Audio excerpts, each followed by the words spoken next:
तो यार आज हम इस वीडियो में बात करने वाले हैं ब्लू लॉक के चैप्टर 215 के बारे में, जिसका की टाइटल है सक्सेसर। और ये चैप्टर सही में ये प्रूव कर देता है कि बोरो पूरी तरह बदल चुका है। क्योंकि यार तुम्हारा तो पता नहीं, लेकिन पर्सनली मुझे पिछले 2-3 चैप्टर देख के ऐसा लगने लगा था कि बोरो की जो 100 मिलियन येन की वर्थ है वो सिर्फ ऊबर्स की डिफेंडिंग की वजह से, स्पेशली बिकॉज ऑफ लोरेंजो। लेकिन ये चैप्टर क्लियरली शो करता है कि बोरो कंप्लीटली चेंज हो चुका है, उसकी मेंटेलिटी कंप्लीटली चेंज हो चुकी है, जिसके पीछे भी हाथ है इस बंदे का। क्यों कैसे अगर जानना चाहते हो देन कीप वॉचिंग।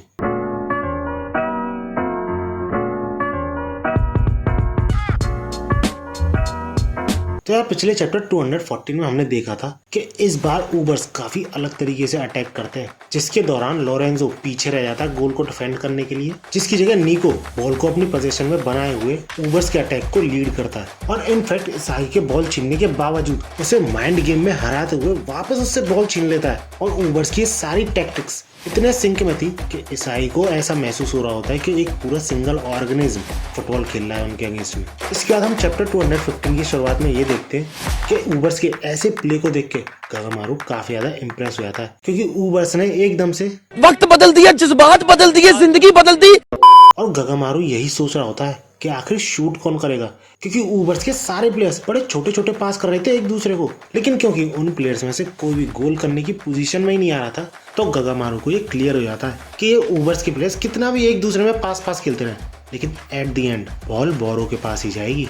और बंदा इतना कंफर्टेबल इसलिए था क्योंकि एक बार बोरो के पास बॉल गई तो वो किसी को पास तो करेगा नहीं, सीधे गोल करने की ही सोचेगा। और यही सोच के यूकी मियाबी उसके शूटिंग एंगल के सामने आने की सोचता है और गगामारू से ये बोलता है कि बाकी सब तुम संभाल लेना, जिस पे गगामारू भी तैयार है भाई। लेकिन उन दोनों को शॉक तब लगता है जब किंग निको को बॉल पास करता है, जो देख के गगामारू यही सोच रहा होता है कि बोरो ने पास किया, आखिर मनाया कैसे उन लोगों ने बोरो को पास करने के लिए। लेकिन जो पास निको के पास गया था उसे वो रिसीव ना करके बॉल को सिंधो के पास जाने देता है। और ऐसा ही बहुत ही कम कंजेस्टेड एरिया में वो तीनों एक दूसरे को बॉल पास कर रहे होते हैं, जिस वजह से गगामारू ये समझ नहीं पाता कि बॉल है किसके पास। और इससे पहले कि वो कुछ और सोच पाता, समझ पाता, रिएक्ट कर पाता, अचानक से कोई बॉल को किक करता है और ऑलमोस्ट गोल होने ही वाला होता है। लेकिन फिर से हमें यहाँ पास्ट की कुछ ग्लिम्स दिखाई जाती है, जिसमें कि बोरो स्नफी की फिलॉसफी को वीक बोल रहा होता है और वो साफ इनकार कर देता है ऐसी फिलॉसफी के साथ खेलने के लिए, और कन्वर्सेशन के बीच से ही उस रूम से बाहर निकल जाता है। इसके बाद हम फिर से देखते हैं बोरो को अकेले ट्रेनिंग करते हुए एज यूजुअल, जहाँ पर स्नफी पहुंच के बोरो की तारीफ करते हुए ये बोलता है कि तुम्हारे सारे फिजिकल स्पेक्स टॉप नॉच है और तुम्हारे सारे डेटास को भी देख के ये साफ क्लियर होता है कि तुम सबसे ज्यादा कैपेबल हो ऊबर्स में एज अ स्ट्राइकर खेलने के लिए। सो प्लीज यार, क्या तुम मेरी फिलोसफी एक बार ट्राई कर सकते हो। और स्नफी के ऐसे टीनेज एटीट्यूड, चाइल्ड एटीट्यूड को देख के बोरो ये बोलता है कि तुम खुद को सीरियसली मास्टर बोलते हो। और स्नफी के इतना ज्यादा पीछे लगने पर भी बोरो साफ इनकार कर देता है उसकी फिलोसफी के साथ खेलने के लिए, क्योंकि उसके लिए फुटबॉल कोई जॉब नहीं है, वो एक तरीका है उसके लिए किंग बनने का। तो इसलिए किंग ये क्लियर कर देता है कि वो पूरे वर्ल्ड को कॉन्कर उसके तरीके से करेगा। तो इसलिए अगर स्नफी उसका यूज करना चाहता है, उसे यूटिलाइज करना चाहता है, तो उसकी फिलॉसफी के हिसाब से करना पड़ेगा। और ये चीज सुन के स्नफी खिलखिला के हंसने लग जाता है कि सही है यार, तुम बड़े इंटरेस्टिंग पर्सन हो बोरो। और किंग को नटमैग करते हुए ये बोलता है कि तुम खुद को जीनियस समझते हो ना, एक ऐसा एलाइट प्लेयर जो कि सबों से बढ़िया है, लेकिन तुम भूल चुके हो कि एक फुटबॉलर से पहले तुम एक इंसान हो, एक पर्सन हो। और अगर तुम इतनी सी चीज नहीं समझ सकते तो तुम एक अमेचर हो, यानी नौसिखिया हो। इस चीज पे भाई साहब किंग का टेम्पर हाई हो जाता है और वो वापस स्नफी से बॉल छीनने की कोशिश करता है। लेकिन यार स्नफी मास्टर स्ट्राइकर ऐसी थोड़ी है, वो बोरो के हाथ में बॉल तो आने देता ही नहीं, साथ ही साथ उसे फिर से नट बैक करता है और बोरो से ये बोलता है कि इन दी एंड तुम हमेशा से ऐसी लाइफ जीते हुए आए हो जिसमें कि तुम अनटैलेंटेड लोगों को नीचा दिखाते हुए आए हो, उन्हें कुचलते हुए आए हो। पर तुम्हें ये चीज समझ में नहीं आ रही कि तुम्हारा जो टैलेंट है वो तुम्हारे पेरेंट्स का गिफ्ट है, जो कि उन्होंने तुम्हें दिया है। और अगर तुम ये बात नहीं समझ सकते तो तुम प्रो फुटबॉलर बन ही नहीं सकते। जिसपे किंग और भी ज्यादा भड़क जाता है और ये बोलता है उससे कि ये कैसी बकवास है, मतलब अगर मैं अपने मॉम डैड को थैंक्स बोलूंगा तो मैं वर्ल्ड्स बेस्ट प्लेयर बन जाऊंगा।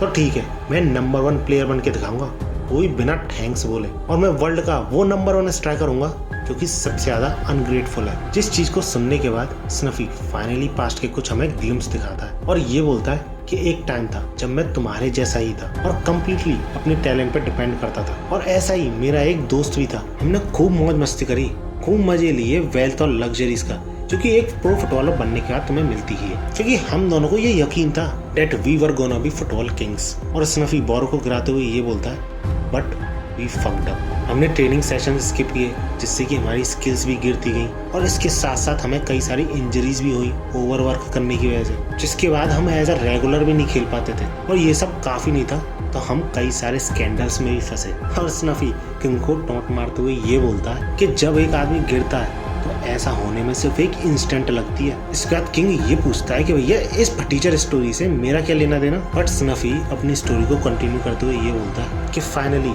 उसने अपनी हिम्मत तोड़ दी और मेरे दोस्त ने खुद को ही जान से मार लिया, यानी सुसाइड कर ली।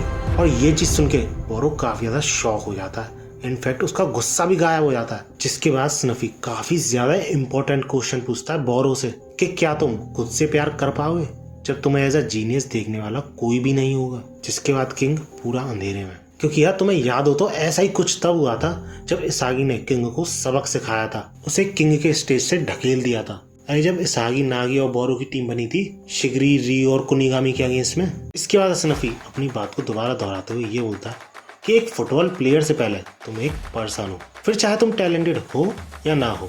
और ऐसा कहते हुए स्नफी बोरो को एक साथ काम करने की बोलता है। और इतना ही नहीं, वो बोरो से ये तक पूछ लेता है कि क्या वो इंटरेस्टेड है उसको सक्सीड करने में, यानी उसका सक्सेसर बनने में, ऊबर्स का नेक्स्ट किंग बनने के लिए। और इसी के साथ ये चैप्टर खत्म हो जाता है।